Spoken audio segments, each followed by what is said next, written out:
So here's 4 reasons not to retire, maybe even ever. Whether you're already financially set or you're almost there, or especially if you think that you will never be able to retire, which is a concern, a widespread concern among younger generations. I think this perspective can help you think about retirement or the retirement idea in a different way, and can maybe also help you how you feel about it today. So I've changed my view based on my own personal experience.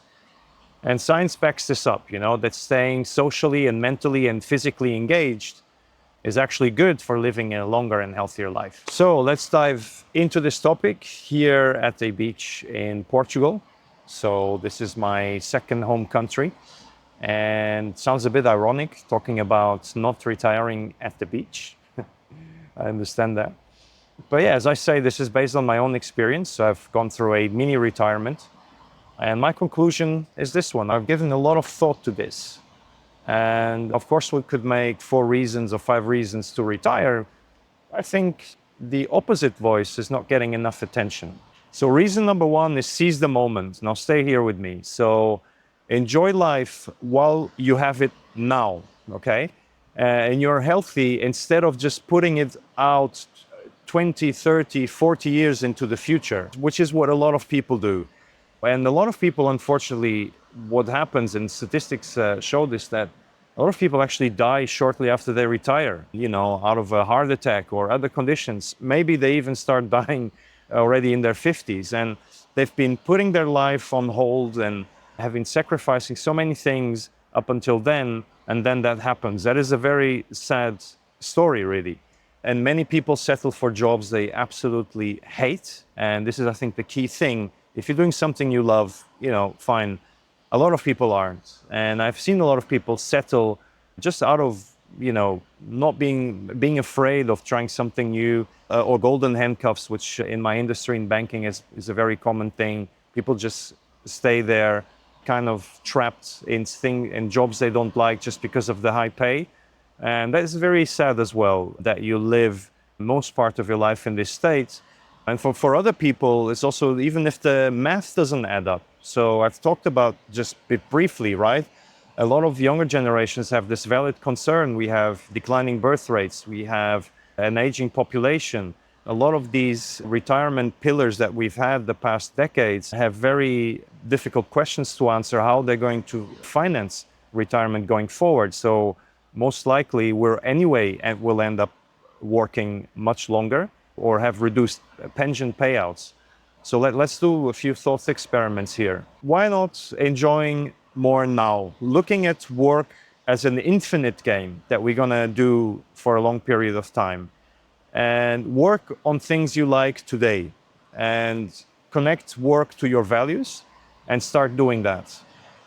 I know this is difficult to do, and if that doesn't work, consider doing mini retirements, which is what I've done. So maybe stopping for 6 or 9 or 12 months, and really having a break, and then thinking about projects that you want to do. And maybe here the magic happens. Maybe you have an idea for a new business, or maybe you find that you're gonna retrain to do something else, or maybe you will go back but reduce work. And a lot of us will actually, especially if you do mini retirements when you're also a bit younger, you feel like, yes, I'm ready to go to work again and I want to do things. So this is also an approach one could consider. Now, I'm not saying you should not save and invest. I'm totally for that, of course. And somehow those mini retirements need to be funded. What I'm trying to say in conclusion on this point is not putting your life on hold to a point in time in the future that might never happen. Right. Reason number 2 is maintaining your health. So there's a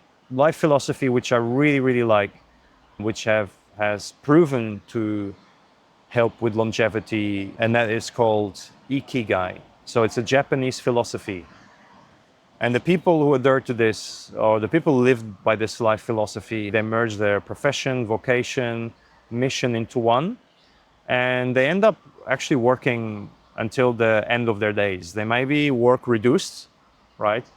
But they keep on working. They keep having a purpose. And having this purpose has proven to help you with longevity and with your health. Another one is, a bit of stress is okay.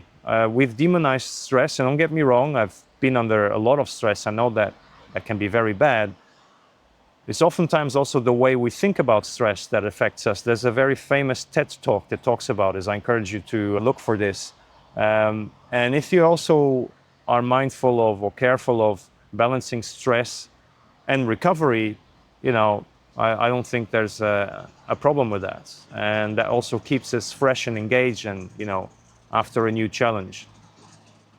And last but not least, staying at work also keeps your mind sharp. As we grow older, our brain sharpness deteriorates. There's diseases like Alzheimer's and these kind of diseases, and staying engaged and working can also help with this. So reason number 3 is remaining social and connected. I already hear people saying, oh, you can also do that when you're retired. Yes, you can, of course. Just remember, fostering relationships, maintaining relationships takes time and a lot of effort. It's not that just now you have time, your relationships will improve. That won't happen automatically. And the good thing about staying at work, and this is the point, is it takes that work away from you. So it forces you into connection. It forces you into staying socially engaged. It takes the work of maintaining and fostering relationships, and it helps you with that. And reason number 4 is the financial benefits. So, if we work a bit longer, even if it's reduced, we obviously have more time to save and compound. And if you're able to save a bit, great.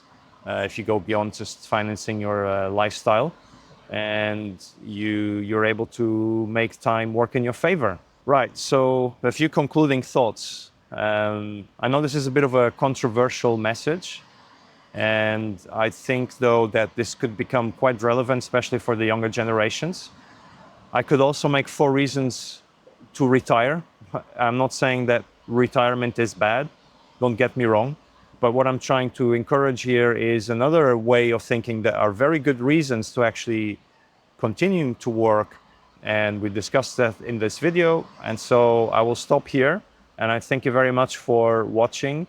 Consider subscribing if you haven't done so already. It would help tremendously. And otherwise, I'll see you in the next video, probably back in Switzerland. Thank you very much. Have a good day. Bye-bye.